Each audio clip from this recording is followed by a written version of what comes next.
আসসালামু আলাইকুম, সবাই কেমন আছেন? আলহামদুলিল্লাহ, আল্লাহর রহমতে আমরা ভালো আছি। ঈদের একটা ভিডিও আজকে শেয়ার করতেছি, সবাইকে ঈদ মোবারক। আর এই যে টুকটাক খাওয়ার পর এই ভিডিওটা আমি করতেছি, শ্যুট করতেছি। খাওয়ার আগে আমার তেমন একটা খেয়ালও ছিল না, সময়ও হয়নি, শুয়েছিলাম। আর আমি আসলে তেমন কোনো কিছুই করিনি, এগুলা রান্না, সব কিছুর মধ্যে বেশিরভাগই ঝুমা আমেনা ওরাই করছে। তো এই তো এগুলা সবই হোমমেড। যে এটাও বাসায় বানানো, তারপরে পুডিংটাও কোনো কেনা না, এই জন্য আমরা আর কখনো বানাই না। এই জন্য খুব একটা ভালো ফিনিশিং আসে নাই, মোটামুটি যা হয়েছে আর কি হয়েছে কোনো একটা রকম। আর এই যে লম্বা সেমাই রান্না করেছি, এখানে নবাবী সেমাই দুইটা সেট করা হয়েছে। আর এটা হচ্ছে ক্রিমি মিক্স। আর এখানে একটা পুডিং আছে, পুডিংয়ের এই সেট থেকে খাওয়া হয়ে গেছে। এই আর কি, এগুলা টুকিটাকি রান্না হয়েছে, আরো আস্তে আস্তে করবো।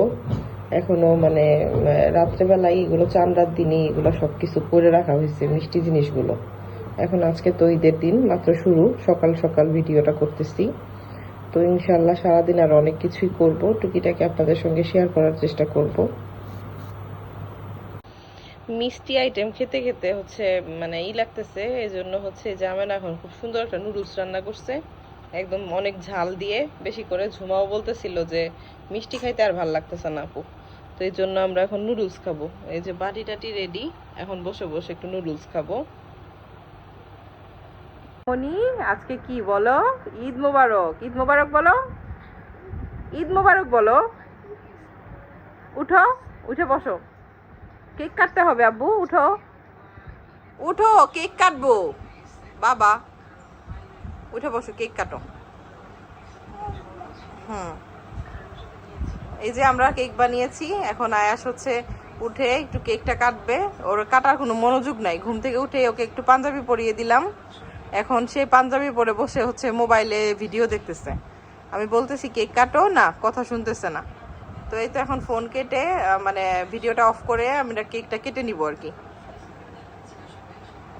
এই তো এই যে আমরা কেকটা কেটেছি, কেকের ভিতরে দেখেন কিরকম হয়েছে, দেখতে যেমনই হোক খাইতে মাশাল্লাহ অনেক সুন্দর হয়েছে। আর এই যে হচ্ছে আমার আয়াস এই কেক খাচ্ছে। উনি হচ্ছে যে কোনো কিছুই নাস্তা কিছুই করে নাই, বাটিতে নিয়ে এই যে একা একা মাশাল্লাহ সুন্দর করে একটু কেক খেয়ে খাইতেছে। কি করো আয়াস? আব্বু, ভালো হয়েছে কেক খেতে? ও, খাও। যে ঈদের দিন খাবার নিয়ে বসছি, পোলাও আর হচ্ছে যে রোস্ট নিয়ে আসছি। এখনো পর্যন্ত মাংস এই মাত্র আসছে, আমি দেখাবো ইনশাল্লাহ। তো এই যে কারণে হচ্ছে মাংস এখন আমি রান্নাই করিনি, তো ক্ষুধা লেগে গেছে। তো ভাবলাম যে এই যে আমি ঝুমা আমরা চিন্তা করতেছি যে এখন একটু আমরা এই যে স্প্রাইট আছে সাথে ঠান্ডা, তো একটু খেয়ে নেই। খেয়ে দেখা গেল যে পরে হচ্ছে আমরা মাংস প্রসেসিং করব, তারপরে হচ্ছে সবকিছুই করব, রান্নাটাও করব। আগে একটু গুছিয়ে তারপর হচ্ছে করব। তো এই জন্যই ভাবলাম যে ফার্স্টে খাওয়া দাওয়াটা সেরে নেই, তারপর হচ্ছে মোটামুটি এগুলো মাংসর মধ্যে হাত দিব। আয়ার সেদিকে হচ্ছে এই যে ফানটা খাইতেছে, সে খুবই ব্যস্ত মানুষ। ও একটু খুশি আছে, কিন্তু একটু পর পর বলে যে শুধু বাড়ি চলে যাবো, আয়ান ভাইয়া কোথায়, এরকম করতেছে। আর মোটামুটি আছে ভালোই, এই যে পায়জামা পাঞ্জাবি পরাই দিছি, আর অনেক ড্রেস আছে ওর, কিন্তু আর কোনো ড্রেস এখনো পর্যন্ত পরাই নেই, পরে ইনশাল্লাহ পরাবো। যেহেতু আজকে ঈদের দিন, ফার্স্টেই পাঞ্জাবিটাই, তাই পাঞ্জাবি দিয়ে শুরু করছি, আর তারপরে হচ্ছে একে একে একটা একটা করে পরাবো। যে আমাদের মাত্র হচ্ছে কোরবানির মাংস আসছে, আজকে অনেক লেট করে কোরবানির মাংস আসছে। এখন আমি মাংসগুলো ঢালিনি, এখনো পর্যন্ত কোনো কিছু প্যাকেট করিনি, রান্নাও করিনি। আমাদের হচ্ছে কষায় আসার কথা ছিল 9টা বাজে, তো উনি হলো আসছে 11টা বাজে। তো জবাই হতে হতে অনেক লেট হয়ে গেছে, তো জন্য মাংস আসতেও প্রচন্ড লেট হয়েছে।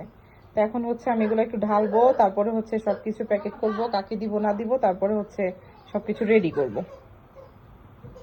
এই যে আমাদের মাংস হলো, এই যে আমরা মাংসটা একদম ঢেলে নিছি। এই যে এই পাশে হচ্ছে চর্বি, আর এগুলো হলো গরুর কলিজা, আর এখানে মাথার মাংস আছে। এখানে 2 জনের জন্য আমি 2টা রাখছি, ভাইয়ার 2 ড্রাইভারকে দেওয়া লাগবে, এগুলো রাখছি। আর এই যে এখানে হলো ভুড়ি আছে, ভুড়িটা হলো আমেনার আম্মা আসলে পরে হলো বের করবো আমরা, তার আগে আর বের করবো না। তো এখন ঝুমা আর আমি 2 জন মিলে হচ্ছে এগুলা এই যে প্যাকেট করতেছি আর কি সুন্দরভাবে। কোনোরকম এই যে এখন আমরা মাংস টাংস গুছিয়ে উঠছি। এখনো সবকিছু গোছানো হয় নাই, রক্ত টক্ত সব লাইগা আছে। যে ফ্রিজের মধ্যে একটু টুকিটাকি সবাইকে দেয়া লাগবে এখান থেকে, মানে অনেক দেয়ার মাংস আছে, আরো অনেক দিব, যেগুলা ভাইয়া নিয়ে যাবে, পিছনের গুলা নিয়ে যাবে, এগুলা দেয়ার মাংস, আর মোটামুটি কিছু থাকবে আমাদের। তো এই যে সবকিছু গুছিয়ে ফেললাম মোটামুটি, ঝুমা আর আমি দুজন মিলে। ও না থাকলে কোনো কিছু আমার একার পক্ষে করা সম্ভবই ছিল না। তো গুছিয়ে টুছিয়ে এখন আমেনা সবকিছু ক্লিন করবে, আর এর মধ্যে আমি মাংস বসাই দিছি, চলেন একটু দেখাই। এই যে মাংসটা হচ্ছে বসিয়ে দিলাম। এই যে ফার্স্ট আজকে মানে এই এখনই রান্না করাটা বসাইছিলাম, মানে আজকে আমাদেরই সব থেকে লেট, এখন 5টা বাজে। এই টাইমে কিন্তু মোটামুটি সবার কোরবানি মানে মাংস রান্না করে খেয়েও ফেলছে, জাস্ট আমাদেরই এত লেট হয়েছে। আমি মাত্র বসালাম। আমার শাশুড়ি মা উনি খুবই সুন্দর মানে গরুর মাংস রান্না করে। মার কাছে জিজ্ঞেস করে আসছিলাম যে মা কিভাবে রান্না করব, কি দিব, মাঝে ভাবে বলছে ভাবে রান্না করতেছি, দেখা যাক কেমন হয়। এই যে এখন আস্তে আস্তে করে হবে, যেহেতু কোরবানির মাংস আমি আর আলু দিব না, আমি হাড় মাংস সব একসঙ্গে মিক্সড করে আর কি রান্না করতেছি। একদম সলিড মাংস হইলেও তো আর ভালো লাগে না। আর এদিকে হচ্ছে এই যে কাবাবের জন্য কিছু মাংস রেডি করতেছে ঝুমা। এই যে কাবাবের মাংসটা প্রায় রেডি, এই যে ও কাটতেছে। কাটার পরে হচ্ছে এটা কাবাবের জন্য বসাবো। একদম টাটকা টাটকা বানায় ফেললে বানানো হয়, নয়তো যদি মানে আরো লেট করি যে বানাবো বানাবো এরকম করলে পরে আর বানানোই হয় না। তো এই তো প্রায় এটাও এখন রেডি করব আমরা। তো একটু ফ্রিজ থেকে যে একটু ফিন্নি বের করে নিলাম, আর নিয়ে এই যে বাটিটা আসার জন্য নিয়ে নিছি। ওকে এখন একটু খাইয়ে দিব। ও কোনো কিছুই খাইতেছে না, খুবই ডিস্টার্ব করতেছে খাবার দাবার নিয়ে। আর বিশেষ করে এই যে পোলাও টোলাও তো খাওয়াতে একদমই পারতেছি না বললে চলে। এই যে পোলাও রান্না করছিলাম, যে পোলাও সবই আছে প্রায়। তারপরে যে মুরগির রোস্ট করছিলাম, মুরগির রোস্টটা খুব ভালো হয়েছিল, আমরা তো খেয়েছিলাম তখন আপনাদের সঙ্গে শেয়ার করছিলাম। আর আমাদের মাংসটা দেখাই, এই যে বড় পাতিলে রান্না করছি, মানে মনে হইতেছে যে অল্প, কিন্তু অনেক মাংস রান্না করছি আমি, ম্যাক্সিমাম 4 কেজি তো হবে এরকম রান্না করছি, কারণ একসাথে একটু বেশি পরিমাণে রান্না করলে ভালো লাগে। আর এদিকে এই যে কাবাবের জন্য যে মাংসটা রেডি করা হয়েছিল, ওই মাংসটা আবার এই যে আমেনা করতেছে, রেডি করতেছে। আর হলো এটার মধ্যে একটু ডাল কম হয়ে গেছে, এটার মধ্যে তো ডাল দিয়ে করা লাগে, এই জন্য আবার আলাদা একটু ডাল সিদ্ধ করা হইতেছে। হচ্ছে এই যে আমাদের কাঁঠাল, কাঁঠাল হলো এইগুলো হচ্ছে ওই যে ভাইয়া যেগুলো গ্রাম থেকে নিয়ে আসছিল কাঁঠালগুলো, সেই কাঁঠালগুলো একদম পেকে গেছে, নরম হয়ে গেছে। এখন এমন অবস্থা যে এত এত খাবার দাবার ঈদের জন্য, মানে কোনটা রেখে কোনটা খাওয়া হবে, এই জন্য হচ্ছে কাঁঠালটা ভাঙিনি আমরা। কিন্তু যদি আজকে না ভাঙি তাহলে কালকে আবার নরম হয়ে যেতে পারে, এই জন্য কিছু করার নাই, আজকে ভেঙেই ফেলতে হবে। ঈদ মোবারক বলো, বলো সবাই কেমন আছেন বলো। আমি তো লেখাপড়া করি না, দুষ্টামি করি,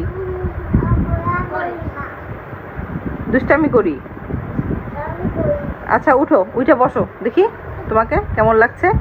এই গেঞ্জিটা তোমাকে কে দিয়েছে জানো? কে দিয়েছে জানো? বলো তো কে দিয়েছে? মামা। এটা মামা গিফট দিয়েছে, ব্লু গেঞ্জি, খুব সুন্দর। আরো ওর অনেকগুলো ড্রেস আছে, কিন্তু একটাও আর পরানো হয় নাই। আবু এটা সরাও, বই সরাও। একটা ড্রেসও পরানো হয় নাই, শুধু জাস্ট পাঞ্জাবি পরাইছিলাম। পাঞ্জাবি পরিয়ে এখন হচ্ছে ওর মামা এই ড্রেসটা নিয়ে আসছিল দুবাই থেকে, আরও ড্রেস নিয়ে আসছে, তো এটাই পরাই দিলাম। এটা আমার কাছে এই গেঞ্জিটা আবার খুব ভালো লাগছে, কালারটা অনেক সুন্দর, তো একটু পরে পরাই দিছি ওকে। আর এই তো দুষ্টামি করতেছে সারাক্ষণ, হয়তো বা মানে দুষ্টামি করে নয়তো ফোন। তো আমি দেখলাম যে না, ফোন চাপাচাপি না করে যদি একটুখানি দুষ্টামিও করুক, সারাক্ষণ আসলে ফোন দিয়ে রাখলে বাচ্চাদের অবস্থা আসলে খারাপ হয়ে যায়। তো এই যে দেখেন আয়াস, সে খুবই মনোযোগ দিয়ে কি যেন একটা চিন্তা করতেছে, বুঝতেছি না। ওর মনে হয় একটু ঘুরতে যাওয়ার ইচ্ছা ছিল, কিন্তু আজকে আমরা অনেক ব্যস্ততার কারণে, যেহেতু কোরবানি ঈদ, তো আমরা মানে কোথাও বের হতে পারিনি। সারাক্ষণই মাংস নিয়ে ব্যস্ততার মধ্যে দিয়ে সময় কাটছে, আর রাতের খাওয়া দাওয়াও এখনও করিনি। আর ভিডিওটি আজকে যেহেতু ঈদের জন্য করা, তো অনেক বেশি বড় করলেও আসলে অনেকেই হয়তো বা বোরিং হবেন, তো আর এর থেকে বেশি বড় করব না। আর ভিডিওটি যদি ভালো লাগে সবাই একটা লাইক দিবেন, যারা চ্যানেলটিকে সাবস্ক্রাইব করেন নাই তারা করে দিবেন। তো আজকের ভিডিওটি এ পর্যন্তই শেষ করতেছি, নেক্সট কোনো ব্লগে আবার দেখা হবে।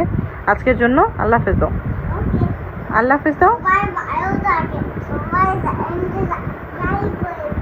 আচ্ছা ঠিক আছে, এবার আল্লাহ হাফেজ দাও, আল্লাহ হাফেজ।